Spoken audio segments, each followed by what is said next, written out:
Inside New Orleans Sports with Eric Asher is underwritten by... At Villere's Florist, we deliver the magic of flowers 7 days a week to the North Shore and South Shore in the New Orleans area.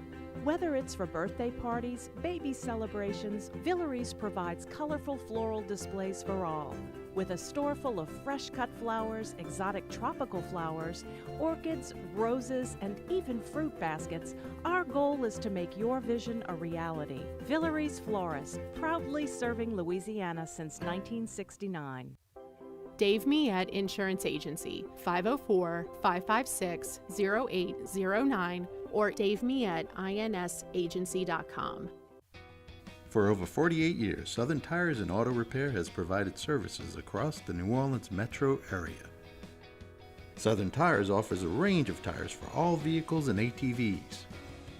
We also have a full suite of auto repair options, including brake repair, rim repair, custom exhaust, steering and suspension, tire siping, and so much more. Southern Tires and Auto Repair, 2550 Hickory Avenue in Metairie. C&C Drugs is a family-owned pharmacy that's been serving Southeast Louisiana for over 50 years. Whether you need help taking care of an elderly family member, a growing child, or even a pet, C&C provides patient-centered care for your entire family. C&C Drugs, large enough to serve you, small enough to know you. Locations in Mandeville and Araby.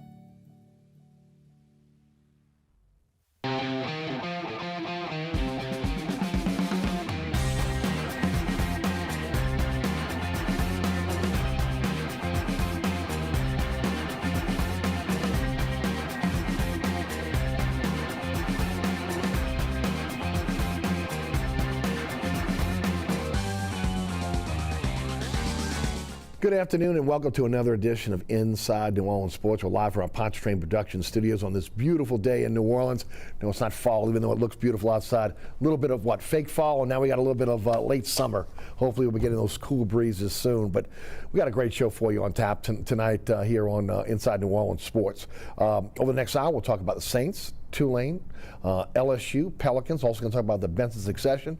To break it down for us from CrestCitySports.com, also Nash 106.1 FM, and the voice of the UNO Privateers, Jude Young, joins us on the program. Jude, how are you? I'm doing great, and that's a reminder, just a month away, basically, from college basketball season. Well, how are they looking this year? They're looking really good. We haven't seen the preseason voting yet for conference placing, but I think the Privateers might be voted first. Okay. The transfers they brought in and the freshman class, hearing great things about that, getting excited to go out and look at that preseason before we get at it. And it's an 18 conference now in the Southland, so some powers from Texas are no longer there. So that really makes things wide open. And I know Mark Schlesinger and his staff are excited about the potential of the season. Yeah. Well, what do you think is going to happen with the Southland? And it's probably, and I can ask you the same thing about the American as well. Right. Well, I think Texas A&M Commerce joining is the first step towards what was inevitable. I know the Southland was looking towards SWAC schools and hoping to keep FCS schools moving in as opposed to having to find teams move up. But Texas is a treasure trove of Division II teams that have a lot of money and really good facilities. It's Texas. Yeah, there's nothing but money there. And schools with ambition are going to be looking to move up. It's the first of at least, I think, a couple that'll probably come from the Lone Star State. And I would say that they need to go for at least 3 football playing schools from Division II to move up, because I really feel like McNeese might wind up getting an invite to the WAC and leave, which will make things even more difficult on the Louisiana schools. Everybody talks about it. Any real opportunity for UNO to really start looking at football? I don't see where the money's going to come from. You're talking about needing an investor angel that can come in and give you the type of money you need to start up. I just don't see that happening, especially when we talk about an area that doesn't have Fortune 500 companies. There's only so much big money to go around, and when it comes to sports, where does it go? We know where it goes, especially on the college level. It's going 80 miles up the road. So it's hard to see, barring some sort of, I want to say miracle, but somebody with a whole lot of money who wants to see something like that happen. What about the American Athletic Conference? What happens there now?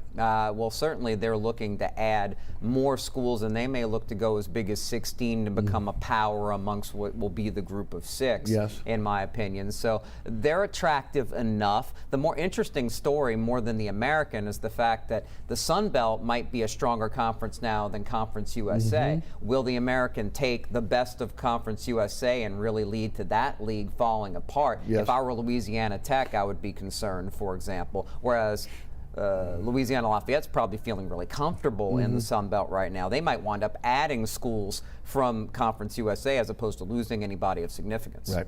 Before we jump into some Saints, tell us about your radio show, what's going on again with high school football, and of course, CrestCitySports.com. Well, I'm on every Tuesday night, all access from 6 to 7 right after Eric's show on 106.1 FM Nash Icon.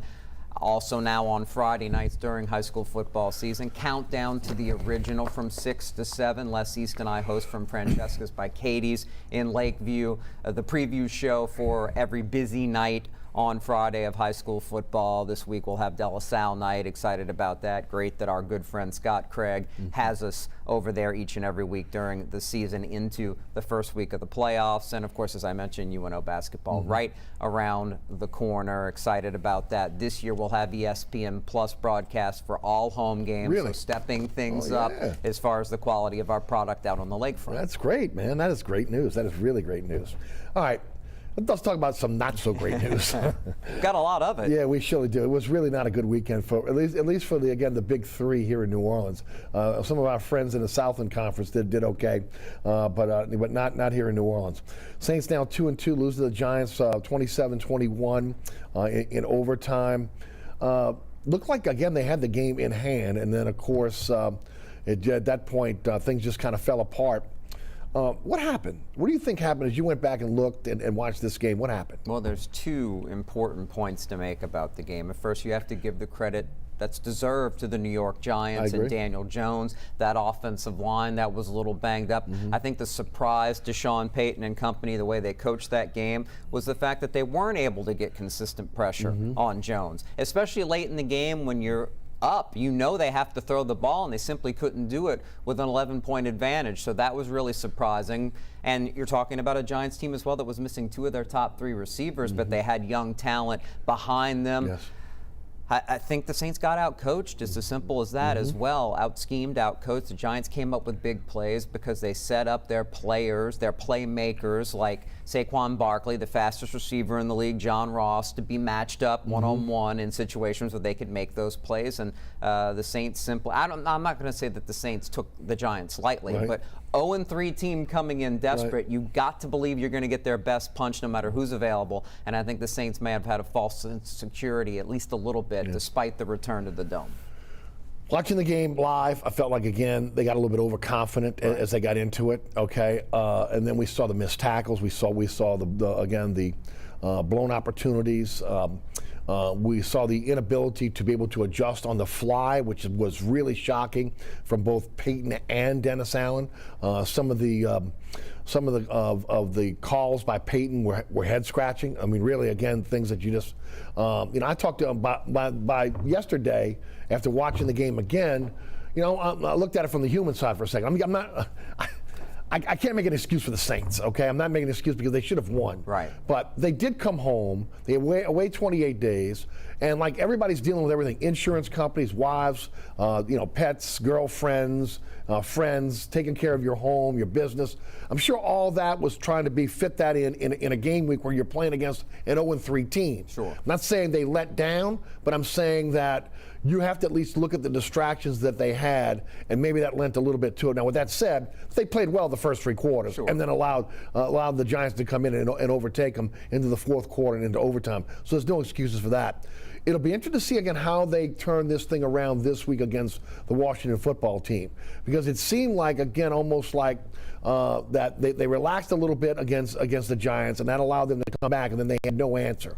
Right. And you look at the way the game played out. Distractions off the field had nothing to do with Peyton's weird decisions to not try a 47-yard field goal and then try a 58-yard field goal with a kicker you didn't want. Right. Which you now have come who you didn't trust. Right, you didn't from trust. the beginning. And you go that route and you give up the ball at midfield with the slim chances he's going to make that kind of kick. And then Look, I know you're trying to protect the lead. Just like when we get into LSU, right. The opposite problem is true. But you run the ball some more and completely lack trust in Jameis Winston. True. Why are you starting Jameis Winston if you're not going to take off the training wheels? This isn't some rookie. This isn't an inexperienced guy. At some point, you've got to trust him a little more 100% to agree. put away the game.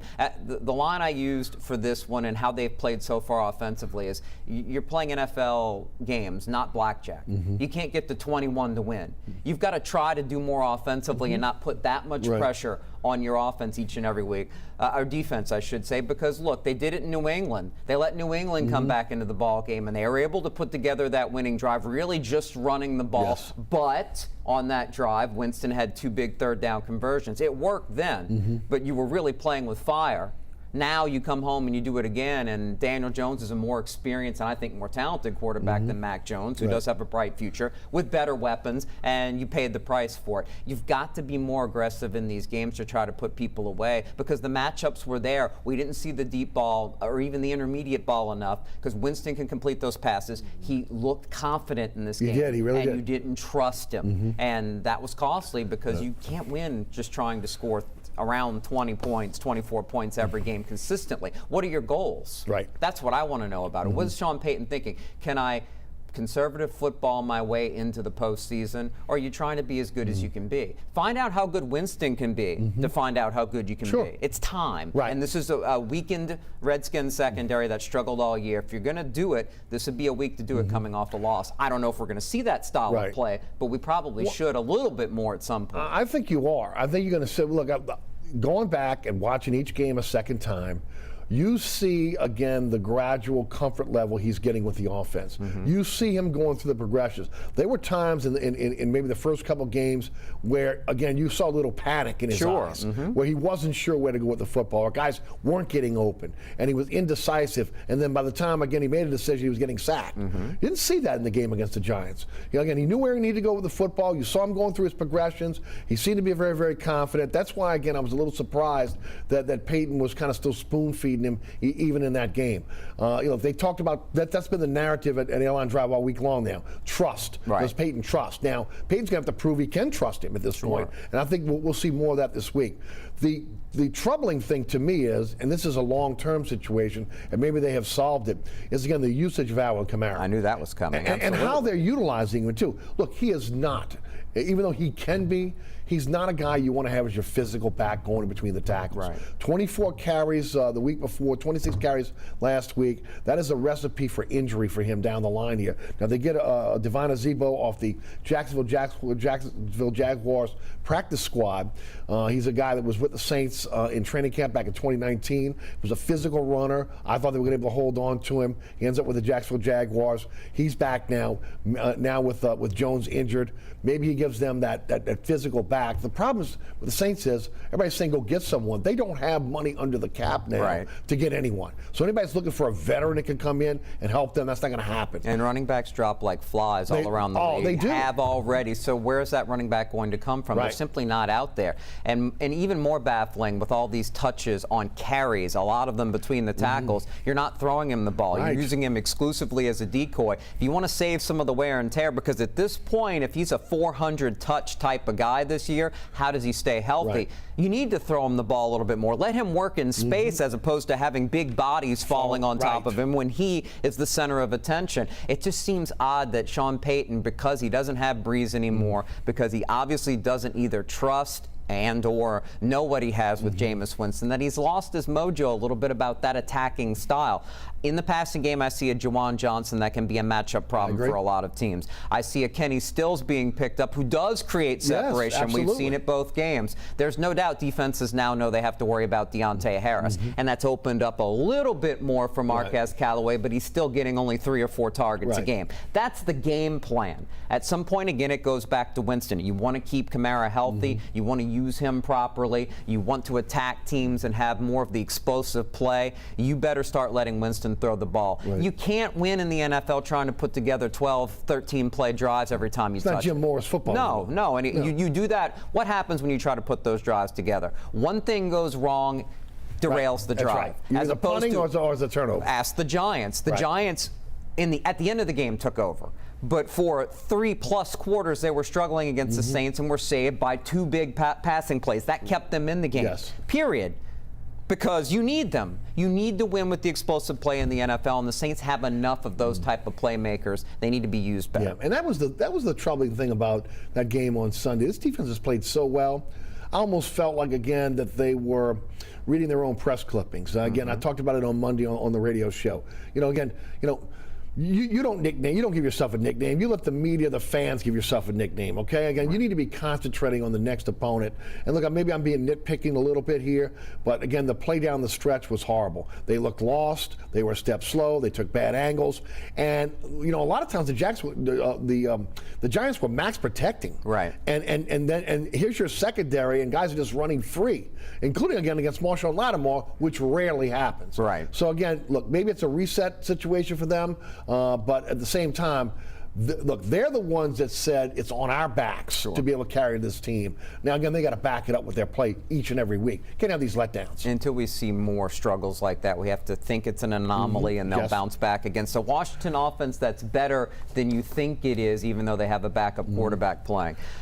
I suspect that Dennis Allen probably regrets not turning the key and hitting the gas a little bit. And maybe he wasn't planning to use a lot of blitz packages with a mobile quarterback like Jones, and he thought the matchup was in their favor. But at some point, you do need to read the tea leaves late in the game and say, I know he's a dangerous runner, but he's not dangerous throwing on the run. I'm going to attack him, make him uncomfortable, and make him move. Maybe a little bit of that could have saved the day, but we simply didn't see it. And that's now in the past. You have to move on and prepare to try to get back over 500. You can't afford to lose to 2 NFC East teams, not named the Cowboys this year, in back-to-back games. Well, I'll go a step further. I mean, you now have 2 conference losses. Okay, if you are going to be in a wild card race here, that's going to come back to haunt you.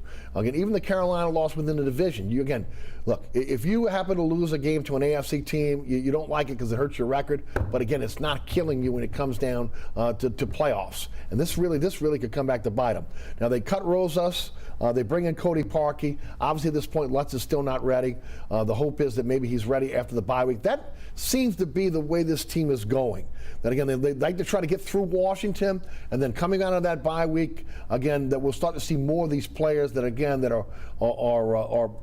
integral parts of this team coming back. So maybe they're full strength from again at least from the bye week on. But look, as I mentioned on Monday, football's a fickle game. Just because you think you're getting Thomas back and Lutz and all these guys that are on IR, again, somebody else could get injured. Right. So, it is what it is at this point. You got to play every game to win. Right, and they are playing every game to win, but there's a certain amount of focus that needs to be given at every task at hand. And it is funny that in the NFL, it still happens that teams just taking an opponent a little bit likely because of their record and because of their situation can prove deadly. And that's what we saw this past week. I think you're going to get the Saints' best shot again, like we saw at New England. You're going to see it against Washington, and the Saints are a better team. You can't lose to Taylor Heineke. No. If you lose in a game where he's too much for you to handle, then you start looking at the defense and going, what the heck has happened after the first 3 weeks? Because even against Carolina, when the offense couldn't stay on the field, they did a lot of bending without breaking and kept the offense in the game for a large part of it. Maybe that's some of that wear and tear is part of the issue now. This is a team with not very good defensive tackles. They're just filling the gaps and waiting for Onyemata. That's another guy who's not injured that you're hoping will make a big difference.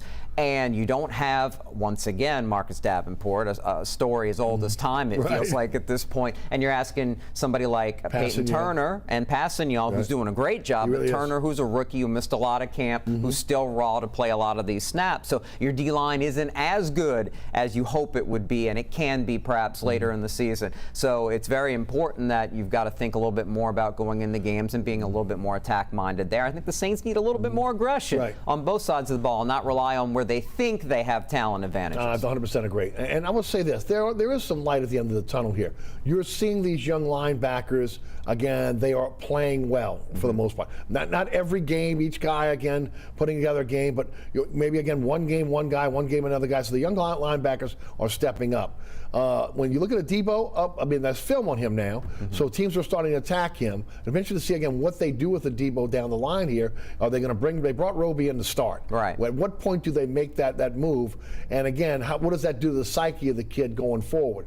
But nevertheless, look, it's about winning, and you got a guy that you gave up something for. It's pretty obvious again that he's going to be in the lineup pretty soon. Right. It's sort of curious. It's not that Adebo's played poorly. No, it's not at all. He's a guy who's on the play. He's on the receiver's hip, but he hasn't made a lot of plays. And I don't blame him for a guy who runs a 4-2 not having over-the-top support. Where was Marcus Williams on that play, on the bomb that really got the Giants somewhat into the game? Like they got on the board first. It helped them mentally stay into the game, which you knew was going to be on a lower scoring end. I don't blame Adebo for that. You saw the play. It's like, how do you let this matchup happen?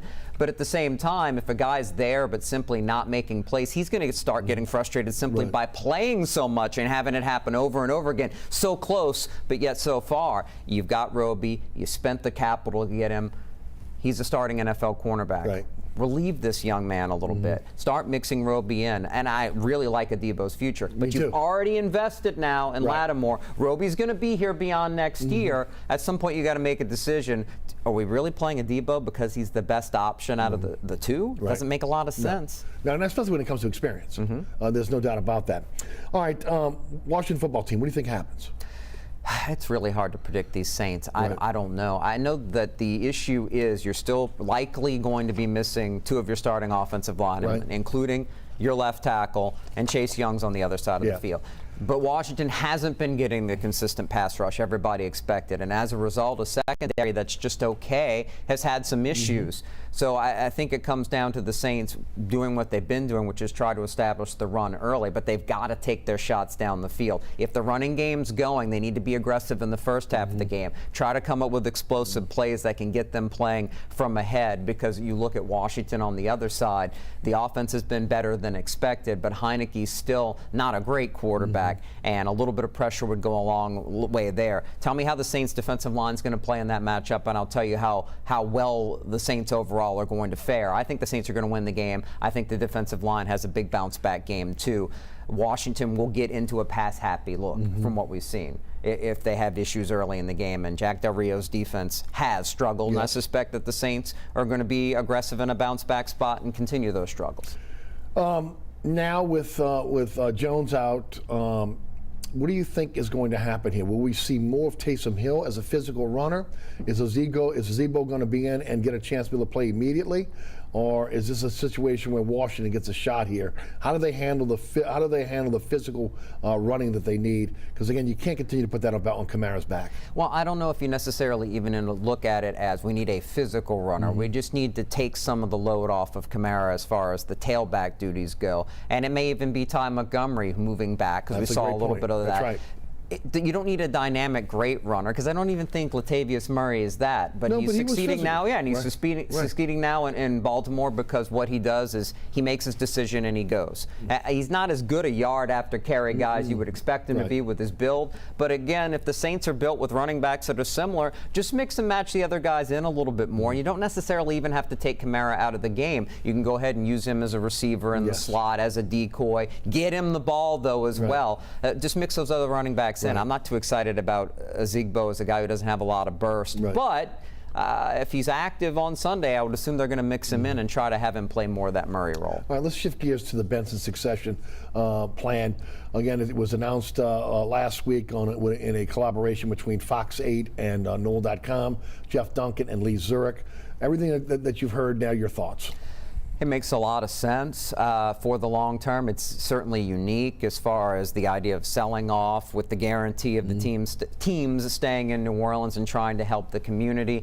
It's funny. People have asked my opinion on it, and it's basically what we sort of thought we were going to hear and expect. But you do worry about, again, hopefully she lives a long, long time. But if she's gone and these sales are happening, what can you do really to prevent maybe 5 years down the line, 10 years down the line, situations changing? We don't know where the future of this city is going and its financial overall strength compared to other markets and how it's going to support the community. So great, we're going to have this huge influx of charity money going in to help people out, but it's the economy that's the problem, and it's long-term health. And I'm no economist, but we all have to look at the basics because we're trying to plan for our individual futures. So I do worry about that, but the plan doesn't shock me at all. And if anybody's going to execute it well, I haven't heard anybody say a bad word about Dennis Laus as a businessman. He's the right guy to handle it. You can trust him, but I'm not going to worry about what I hope is decades down the line until we cross that bridge. Maybe the right people in the community get in and get involved. You hear a lot of whispers, boy, it would make a lot of sense if the Mannings would get involved as the front to a big investment team. That would make you feel comfortable about the Saints. I'm still not very comfortable about the Pelicans as far as you ask me if the Pelicans are going to be in New Orleans in 20 years. And not knowing when Gail Benson is no longer with us. If you told me that she's only with us 10 years, I'd say in 20 years the Pelicans aren't going to be here. But let's be honest, Saints are more important to the community. Well, let's say that the amount of money, and I was told $6 billion. Right. Okay, $6 billion that will go into this trust. That's a pump primer. Okay, for the city.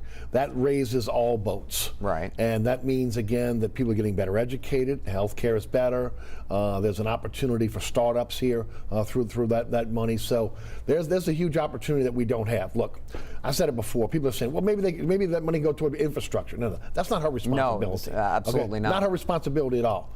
But I will say this, the one pushback that I had with the series was the talk about a new arena for the Pelicans and where this arena could be, etc. Absolutely. Look, to me, again, the state is cash-strapped. Okay, the hotel motel tax is dry because of, again, the pandemic and of course what has happened with the mayor and how she's handled COVID-19 and her restrictions. So we're in a situation now where, again, that they're going to have a tough time probably paying the bonds they have now on the Dome, arena, etc. To me, the smarter play, if again what we've heard is, look. I've got all this money. I can't take it with me. I can't buy another house, another boat, another car, whatever. You build the arena. Right. Okay. You build the arena, and the arena goes with the team. It increases the value of the team. There's only 41 plus dates for basketball, and then that, like what we see with the Smoothie King Center, concerts, other events that can tie an owner to New Orleans. Okay, where do you put it? Well, I think the obvious place is right where it's at right now. Sure. Demolish the Smoothie King Center, play in the Dome a couple of years, and rebuild a state-of-the-art arena there. And there's something that, again, much like the Dome, that that over time you can still add to it and modernize it. To me, that's the way to go. And that's with all due respect to Mrs. Benson. But at this time, in this city's history, in the state's history right now, there is no money to be able to build a new arena. Right. There is no money to be able to go in. Yeah, you could maybe upgrade the Smoothie King Center, but unlike the Dome, there's only so much you can do. As that was built in 1999, what was $199 million, right? It was a bare bones arena. So we'd have to see what happens there. What are your thoughts? Well, I think you've covered all the bases, and I'll throw in what we discussed before the show, which is quite simply what's behind us.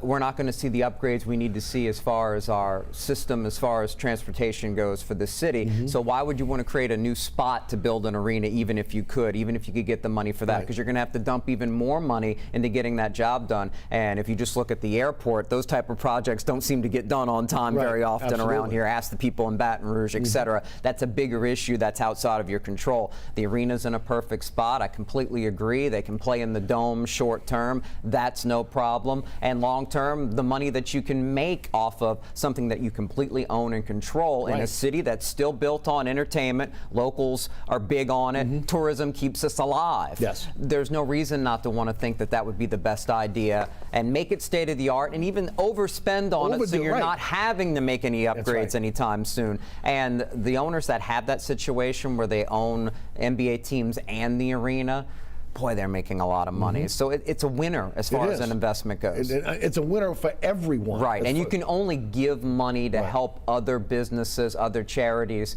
so much. Right. At some point, being a big-time investor in your own projects that employ a lot of people over a long period of time is helping the community just as much, and some might argue even more. Right, and look, I almost feel, with all respect, okay? I mean, again, you're giving $6 billion to our city, and I'm turning around telling you, you build the arena. Sure. Okay? But at the same time, you have to look at this realistically and where we are in our history. Like I said, this gift will lift up generations to come that maybe 20 to 25 years ago from now, 30, 40 years from now, we're not having the economic issues we're having. As I said before, this could be the impetus to allow us to be the Queen City of the South again because of this type of money that again can, more than importantly, healthcare, education, startups. There's a myriad of things that can help. I'm going to seal my lips on that kind of optimism for New Orleans' future. I'm hopeful, but I wouldn't exactly describe myself as that optimistic with the way we're being passed up by the other major. And cities that aren't even major to that. I'm worried about Huntsville, Alabama, much less Memphis and Atlanta. The problem is, again, most people don't get past the levee system in this town. Right. Okay? So again. And do you see the problems going away with that? We're already seeing an inadequate situation with the sinking and needing to add on. Again, it makes me wonder about my future in the city, much less the city itself. Again, I live in New Orleans. Right. More people have to get out of the city and see what other cities are doing. You're the play-by-play voice of the UNO Privateers. You go to other cities. Sure. I had Sean Fazan on this program last week. He's in a different NFL city 8 times a year, 10 times a year. He sees the growth of these cities. Cities that have surpassed us, where again we were once again for light years ahead of them. We got to get back on the right track. This gift could go a long way in helping that. But in the short term, if you're talking about keeping the teams here, the Saints, I think they're going to be fine. Sure. Okay. The Pelicans, if you're looking for that new arena, I think you really have to make that investment coming out of the Benson's pocket. And then, like I said, it enhances the value of the team and it ties the owner to New Orleans because you can't pick up the brick and mortar building and move it. Right. And I think that the NBA versus the NFL, even though both leagues have these plans, the chances for international competition for teams to be involved in the NBA are greater. Yep. And that means the money's going to come at some point where it's an offer you can't refuse. When the Godfather offer comes and Gail Benson's not around anymore, who's not worried about money short term, that makes it awfully difficult to turn down. I do like that Manning thought, though. Again, that you could see that maybe in the Mannings, Terry Bradshaw, people who confront it that will give confidence that, hey, this team's not going anywhere. That would be huge, and I'm sure that we've already heard Bradshaw showing interest in that in pro sports. We know the Mannings at some point, if the right deal comes across, they're good businessmen. Yes, no doubt about it. Jude Young is with us from CustodiSports.com, Nash FM 106.1, and the voice of the UNO Privateers. I'm your host, Eric Asher. When we'll shift gears when we come back to the college game. We'll talk about the LSU Tigers, the Tulane Green Wave. If we have time, we'll touch on the Pels as they've just started their preseason. I'm your host, Eric Asher. You're watching Inside New Orleans Sports. Stay tuned. Burkhart's Air Conditioning, Heating, and Refrigeration has been family-owned and operated since 1989. Burkhart has energy-efficient solutions and offers brands such as Mitsubishi ductless AC units and Amana, the only manufacturer with a lifetime unit replacement warranty. Burkhart's offers maintenance bundle packages that include servicing your AC, generator, and tankless water heater. For more information on the services Burkhart's provides, visit acpromise.com. Burkhart's Air Conditioning, Heating, and Refrigeration, providing comfort for life.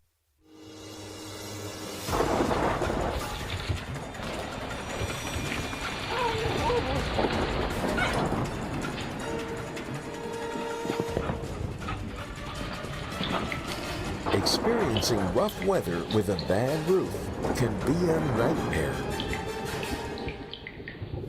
It doesn't have to be.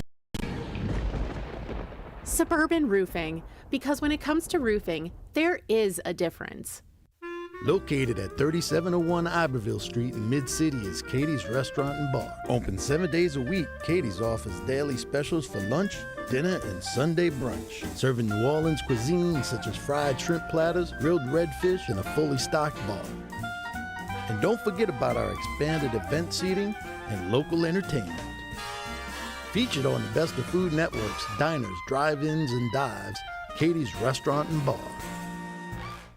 Welcome back to Inside New Orleans Sports. I'm your host, Eric Asher. Jude Young is our guest. And ladies and gentlemen, I can tell you right now, on the radio is one thing. On this TV show, we do not like to go negative, but hey, the reality is the reality. And of course, what's coming up next is, again, the future of Ed Ogeron at LSU, and it does not look good. It looks bleak. Based on what we've seen, 8-7 since the national championship game, the firing of coordinators to coaches. Again, that means, people from the TAF boosters paying off those salaries. The revolving doors of coaches, in my opinion, have affected the development of his players. You now got a situation where, again, he now has to take a more prominent role rather than the CEO role that he came in with, where he excelled. You look at the fact that they've recruited great athletes, but again, how much have they developed those athletes, especially in the trenches? Again, he made up a boastful boast a few years ago after Alabama blew him out, that he was going to, upgrade the offensive line. And again, we have not seen a consistent offensive line. I felt like he basked in the glow of the national championship instead of, again, doing what Nick Saban does, who, again, immediately gets back to work to defend that championship. He's seen to, again, get on the rubber chicken circuit, being in Florida, the off-the-field stuff with his personal life, and just seemed, again, not the main thing that, if you want to look at that, you say, did not interview his new coordinators. What? Okay, so the lack of attention to detail for Ed Ogeron has him right where he is right now. And the question is, not if LSU can salvage the season, can he salvage his job? No, he cannot. Let's start with the premise of the Kentucky game this weekend. Right. Winning that game only delays the win, not the if. And I think LSU has a great chance to win this game. They catch Kentucky off the big upset against Florida. The matchup is good, even though it's a road game, hostile environment. Doesn't matter. The rest of the schedule is going to lay out the too many losses. The die is cast at this point. And Ed Ogeron has no one to blame but himself. He shouldn't be defended. We'll always remember 2019 and the build-up and a good season in 2018. Wonderful. But the man couldn't sustain it because of his own limitations, both intellectually and emotionally. And it's quite simple. Let's just take one small part of the loss to Auburn. And I spoke on my show and said I beg to differ with a couple of writers, including one that I have great respect for who contributes to our site, trying to insinuate that LSU lost that game because they didn't have the personnel. That's a joke. And I know the offensive line isn't good, but that's a joke. They lost the game because Ed Ogeron standing on the sidelines. LSU did not trail in that game until the final drive, less than 4 minutes to go, and yet they only gave their running backs the ball 13 times. They didn't try to establish a running game. And I don't know if people who watch the game and look at these things, they know football. You don't have to be a genius to know that when you see 4, 5, 6 in the box, you've got to mix in the run. The other team's daring you to run. LSU did that to Mississippi State the week before. And Mike Leach's arrogance, he wouldn't do it enough. And that helped LSU win that game.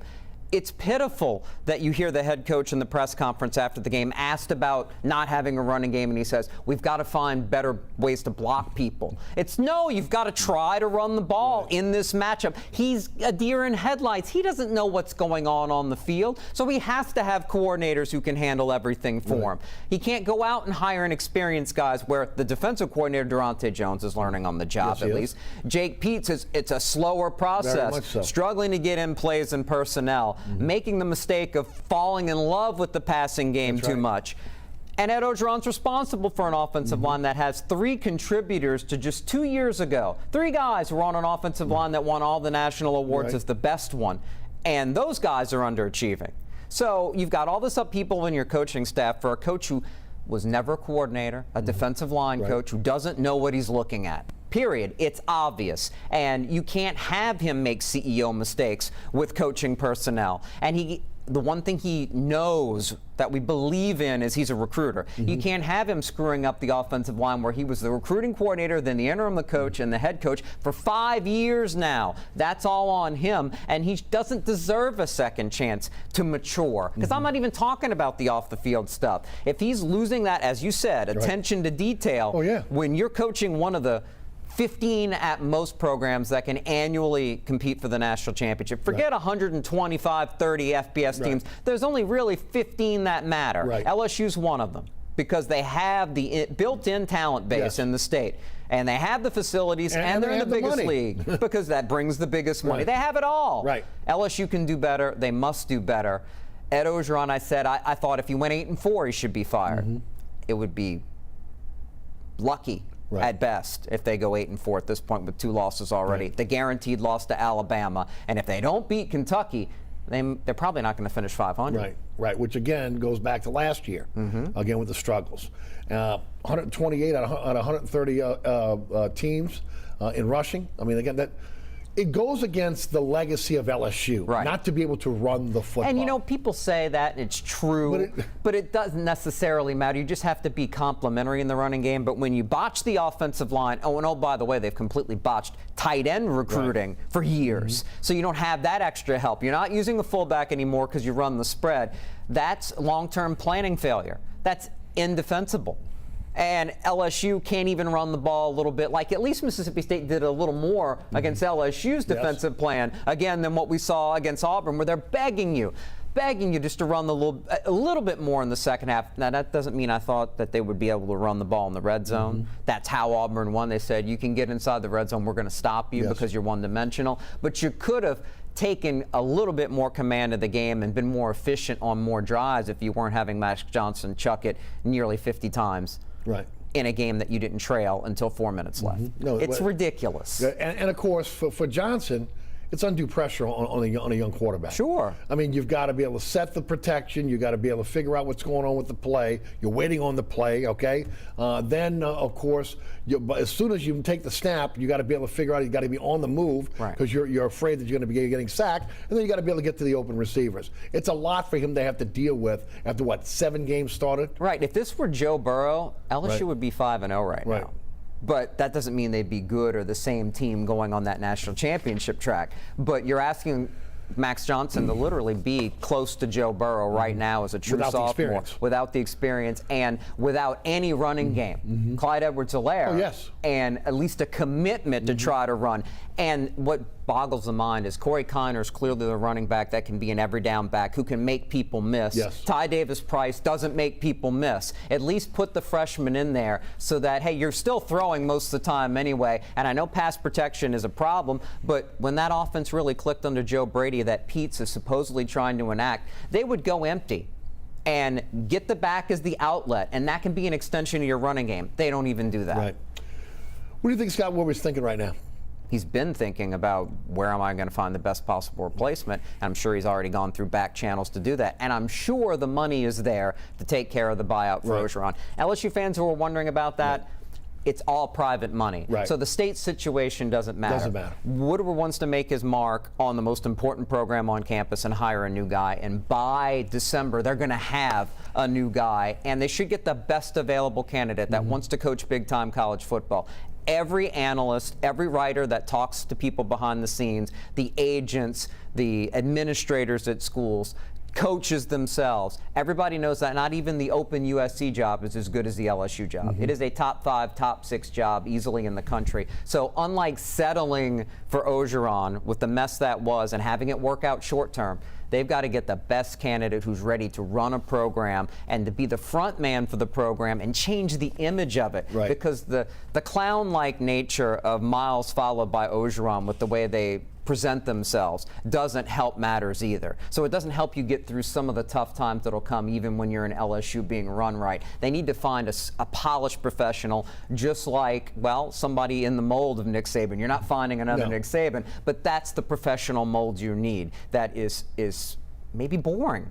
That's fine. Boring and winning is better than entertaining and losing. Exactly, no doubt about it. We're already seeing names being thrown out there. Thoughts?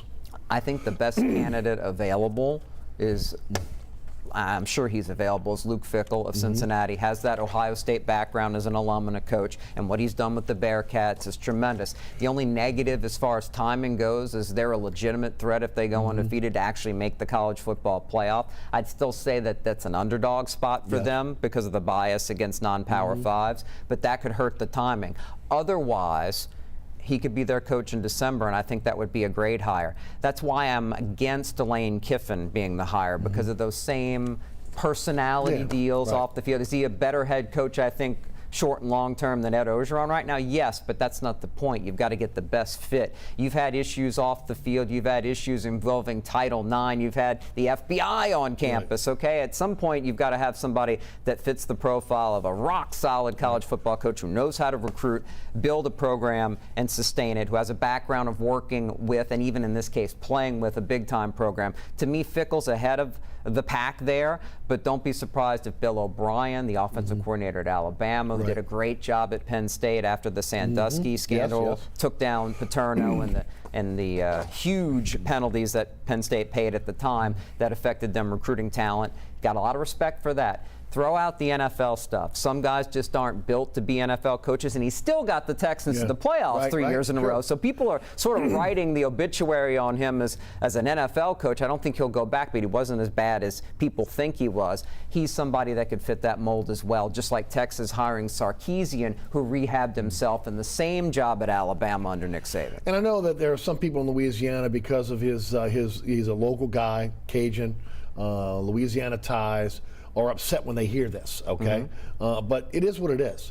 Look, he's one of 4 coaches to win a national championship. Yes. He's going to walk away with about $17 million in a buyout. So again, he walks away with a natty, he walks away with a lot of money, and he can choose to continue in coaching or continue to retire, depending on what he wants to do. Right. But at this point, it's pretty obvious that this program is stagnant, if not moving backwards. Right, and it doesn't matter that a guy's one of us. You don't get extra credit for that. He got extra credit to get the job when it was one of us. Correct, absolutely. And look, again, it paid off short term, but the reality is when you're LSU, again, top 15, that's what matters as far as programs go. You're basically talking about competing in a league within college football that is half the size of the NFL that has 32 teams. So the competition is tight. You can't screw up. There's only 4 college football playoff spots right now, and because of the conference realignment stuff, who knows when they're going to expand that. It's hyper competitive, and that's the field. That's the lane LSU needs to be competing at a high level in. Ogeron is clearly proven that sustaining that is just not what he's capable of, and LSU can't wait around and give him a second chance to try to rebuild it and throw more seasons away like the last 2. 100% agree. Like I said, on Monday, I mentioned that, again, I pretty much put the coffin in the ground and threw the dirt on both Tulane and LSU. I still believe the Saints season is still alive, but I don't see the turnaround for either one of those programs, which leads us to Tulane. 1-4, 0-1 in the conference, 52-29 loss to ECU. They've got Houston tonight, SMU, who's ranked next week, Cincinnati, who's a top 5 ranked team the following week, and then Central Florida the week after that. Over the next month, it is a murderer's row for Tulane, and they're 1-4. Literally could be 1-8 when they come out of the month of October. There's no question that the reason is the defense is horrific. And outside of the second half and the opener against Oklahoma, where we discussed earlier that it's clear the Sooners fell asleep, but the WLAE had 37 points at halftime. Against Division I FBS teams, Greenway have been torched, and its defensive coordinator, Chris Hampton. I'm not saying he's a mistake yet, but a lot of Tulane fans are. A guy who's never been a coordinator before, who had worked as your secondary coach. You brought him back to fill that role without any experience coordinating defense. And you lost 2 NFL pass rushers, okay? Right.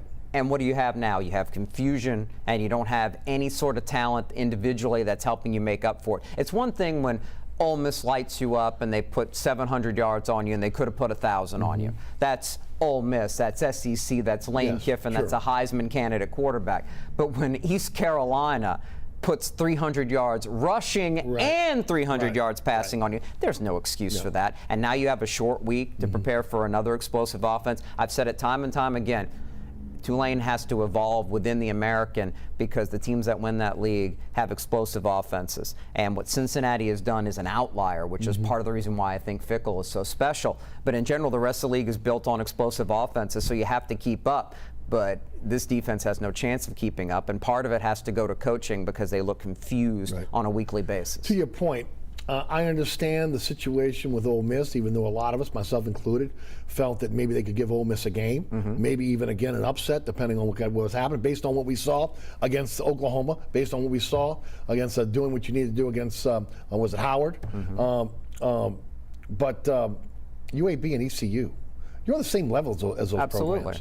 There's no way you get out-physical by UAB like you did, and then just totally out-athleted and outplayed against ECU. There's no doubt about it. The UAB game, boy, that was what was really disturbing and opened my eyes to how Tulane, with two new coordinators now. Chris Long coming in, or Chip Long, I should say, is somebody who's at Notre Dame. I mean, he's an experienced guy, has been around a long time. I think their willingness to believe more in Michael Pratt, the most talented quarterback of the Fritz era, and throw the ball more has helped them lose identity in part as far as being physical up front with a well-recruited and experienced and developed offensive line that isn't getting to play on its toes. It's on its heels a lot more. Part of that also being that they're falling behind in these games because the defense is so bad too. But they're getting beat up on the fronts, both offensive and defensive line. And if a Willie Fritz team is losing in the trenches, they're going to lose a lot of football games. They've got to figure out a way to turn that around. And at this point, I think Fritz almost has to stick with Hampton with the season lost to see if he can figure some things out and just address it in the offseason. Fritz has job security. I'm sure he'll correct the issues. But right now, this is a beat-up football team with a lot of issues with hope being in sight. This is a Waterloo for Tulane, or it's a season turner as far as being more competitive against Houston. A lot of people will see this show after that game is played. I think Tulane's going to put up their best fight and be in the game, but the way the defense is playing, I can't believe for 4 quarters it'll hold up enough to win it. And I mentioned how it was Morgan State, right? Right. Morgan State, yeah. Let's Willie Fritz in a tough season, but again, he's the best coach they have had in quite a long time. There's no chance he's on any kind of hot seat. Right, because he's established recruiting overall to be solid across the South, from a little bit in Texas all the way to Georgia and Florida and everywhere in between. The limitations that Tulane has, a lot of them self-imposed, which we've talked about a lot, means he's the perfect coach to keep them competitive, and they still have enough there to think that, yeah, this is a bad season, but he can correct those problems, starting with likely the coaching staff, and move forward and be better. Southeastern and Nichols hook up this weekend, first of 2 games that they'll play this season. Your thoughts? I would think that this is the better chance of the 2 for Nichols to win. They're the 2 ranked teams from Louisiana in the FCS, but Southeastern's just better at this point, what Frank Selfo has been able to do. Both quarterbacks, though, are dynamic in their own way. Kelly was essentially the Heisman winner of the spring football season in FBS. He's a gunslinger from Turlings who's doing a great job. And on the flip side, you talk about what Lindsey Scott can do as a mobile, dual threat type of quarterback. Contrast of styles should be a really fun back and forth game. The first of 2, though, because of the scheduling issues with the smaller Southland, they'll play in Hammond later in the year for the actual River Bell that they play for. Really fun. If you have a chance to turn it on and watch it, if you have ESPN Plus, I recommend it. Watching, at least catching it if it's close and late, because 2 great coaches on that level. Selfo and what Tim Rebo's done to build Nichols into a consistent winner. That's as good a coaching job as on any level of college football the last 5 or 6 years. Let's talk some Pelicans for a couple minutes. First of all, preseason is this fool's gold, folks. Okay, let's not even. The Pelicans have won the preseason the last 2 years.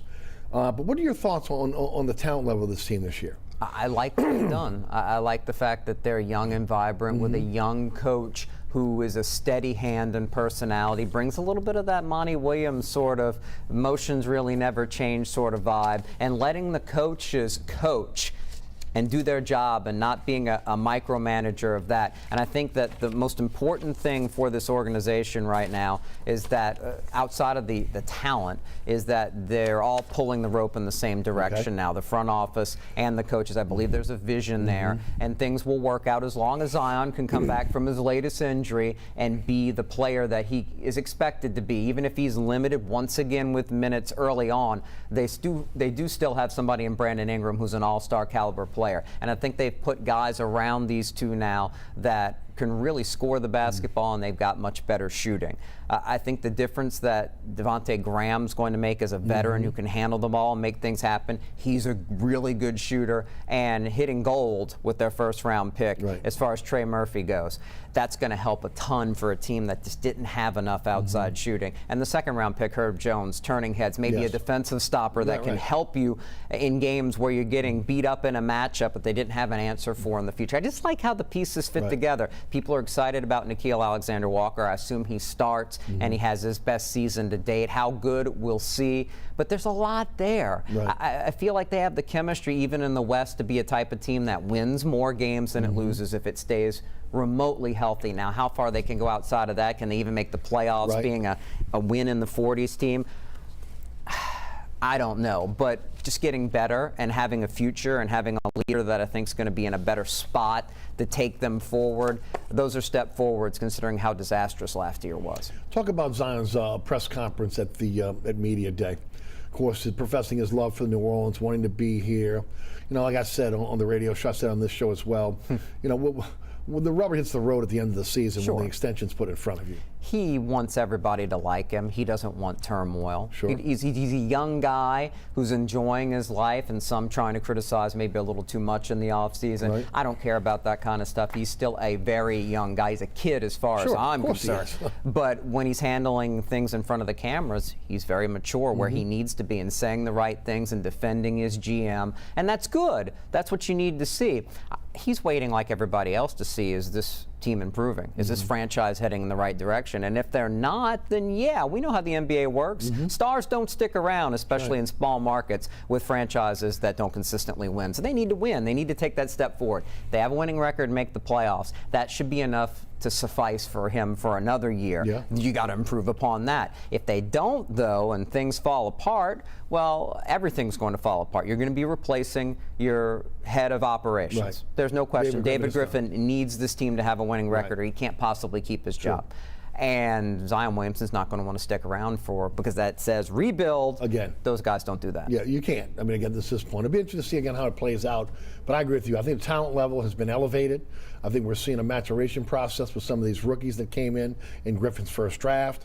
And of course, some key veterans that were brought in that this time might fit, unlike what happened last year. He's drafted pretty well. Oh, yes. Usable pieces, guys that can be at minimum part of a winning NBA rotation.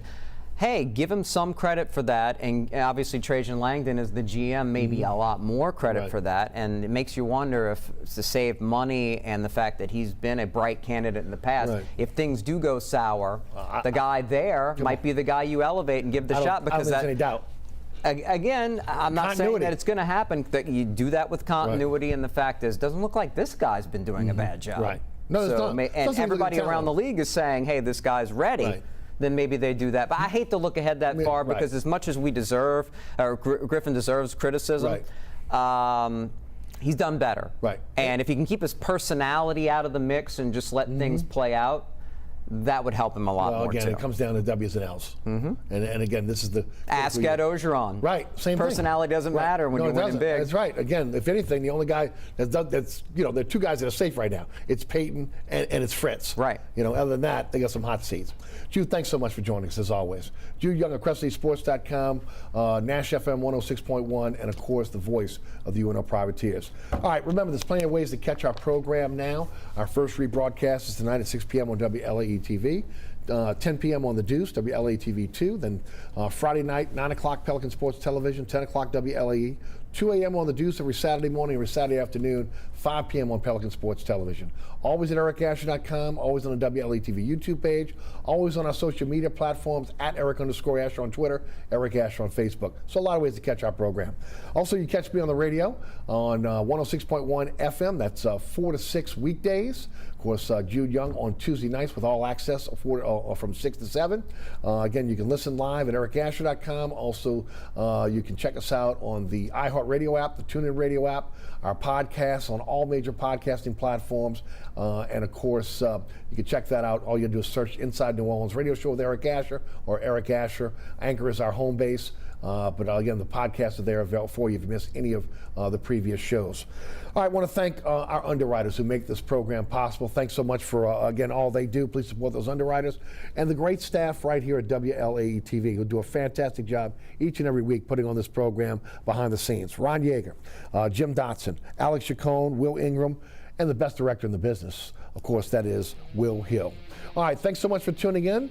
For Jude Young, I'm Eric Asher. Thanks so much. You have a great week. We'll see you right back here with hopefully a much more bright and fun show next week on Inside New Orleans Sports.